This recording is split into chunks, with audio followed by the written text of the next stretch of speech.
First, the Department of Human Services continues to be under the microscope as concerns grow about how the agency functions. Fox 45's Mackenzie Frost pressed the governor on the cracks in the foster care system and what he's doing to fix the problem. The foster care system has been in the headlines for months. First, an audit revealed serious concerns with the protections for people within the state's foster care system.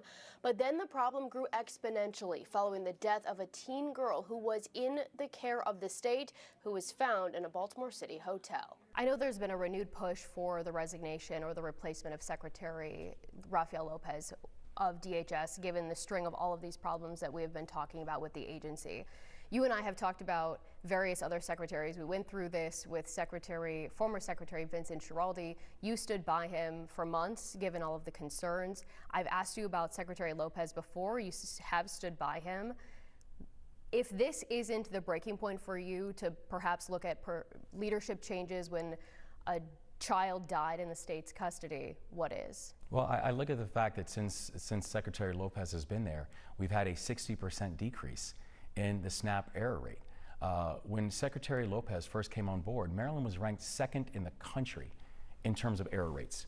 We had a broken facility and a broken platform. And I told Secretary Lopez that I have very high standards in terms of getting this fixed. And since he has been the secretary, we're now down 60%. And he knows that my intention and my need is that that's still too high, that we still want to get it down. But that doesn't have to do with foster care and the issues within that arena. No, but I think, but even if you look at the case of what we're talking about with the tragic death of Miss Ward, where I said what we wanted was accountability, and we did the referral to the local prosecutor, which again I don't, we don't prosecute. Right. We made the referral to the local prosecutor, but I think there needs to be accountability for her loss of life. So what does that look like if the state's attorney's office is not going to charge and you are calling for accountability? Wouldn't that look like somebody paying the price for what happened within your administration? Well, I still think there needs to be an investigation, potential criminal investigation of what happened. There was. The BPD did. Yeah, I still think there needs to be greater levels of accountability, and that's why we referred it to the local prosecutors. Will foster care be a priority for you this session? Oh, absolutely. I mean, the care of all of our vulnerable communities is always a priority for me. I mean, it's one of the reasons that I ran for governor. Looking at the potential legislation surrounding the issues within the foster care system, I know there's a lot of ideas floating.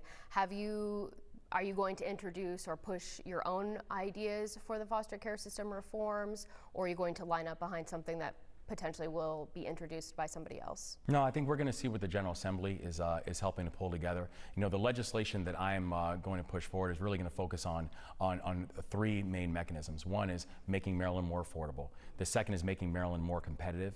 And the third is protecting our people. Wouldn't protecting people include the most vulnerable in the foster care? Oh, absolutely. And that's why we're going to work with the General Assembly to make sure that we have legislation that supports those who are coming up in the foster care system. We know of at least one piece of foster care related legislation that will be introduced during session, the Never Again Act of 2026, also known as Kanaya's Law. This will be one of several issues we will continue to follow as the 90-day session gets underway. In the newsroom, Mackenzie Frost, Fox 45 News. I'm Mary Bubala. Thank you for watching. Here's another video for you to watch. Also take some time to subscribe to our YouTube channel.